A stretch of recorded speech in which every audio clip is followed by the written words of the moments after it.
नागपूरमध्ये राष्ट्रवादीच्या कार्यालयातील लावणी चांगलीच व्हायरल झाली। दिवाळी मिलन कार्यक्रमामध्ये वाजले की 12वर ठेका धरण्यात आला होता।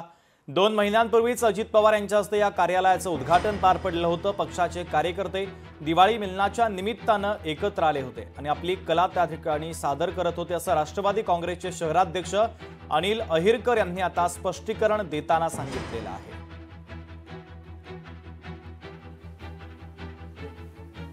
शिल्पा शाहीर आहे ही महाराष्ट्रीय संस्कृतीची लावणीची सुपरहिट म्हटलं तरी चालते। आणि तुम्हाला माहित आहे, लावणी ही आपली महाराष्ट्राची आणबान शान आहे आणि अशा महिला आपल्यासोबत जुळलेल्या आहेत।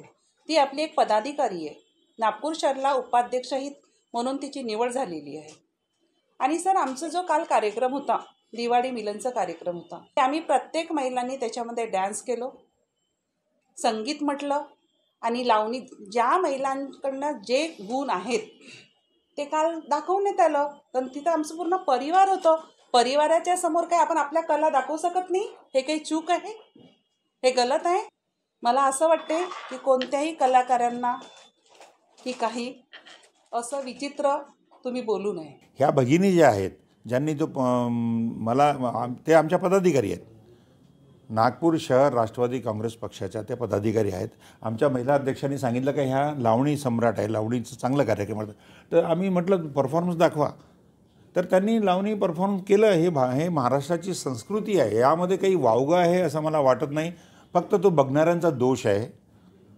पब्लिक प्रोग्राम नव्हता, तो पारिवारिक प्रोग्राम होता। सर्व महिलांनी डान्स केले, ते सुद्धा तुम्ही दाखवायला पाहिजे। त्या ठिकाणी मी सुद्धा डान्स केला, ते सुद्धा दाखवायला पाहिजे तुम्ही। वावगं मला काही वाटत नाही। नागपूरमध्ये राष्ट्रवादीच्या कार्यालयामध्ये ही लावणी व्हायरल झाली होती। त्यानंतर नागपूर एनसीपी जिल्हाध्यक्ष अनिल अहिरकर यांना आता नोटीस बजावण्यात आलेली आहे। पक्षाच्या वतीनं त्यांना खुलासा दाखवा ही नोटीस जारी करण्यात आली। दीपावली मिलन कार्यक्रमातील लावणी प्रकरणानंतर नोटीस बजावण्यात आलेली आहे। तर नागपूर शहर राष्ट्रवादी काँग्रेस पार्टी कार्यालय येथे आयोजित दीपावली मिलन या कार्यक्रमाच्या दरम्यान पक्षाचे काही पदाधिकारी यांनी नृत्य आणि नाचगाणी यासारखा कार्यक्रम पक्षाच्या कार्यालयात घेतल्यानं त्याची समाज माध्यमांमध्ये प्रसिद्धी होऊन पक्षाची प्रतिमा मलिन होते।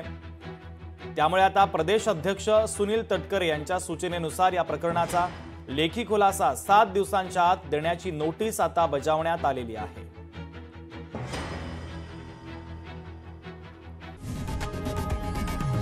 लोकशाही मराठी ऐका, पहा, जागरूक रहा।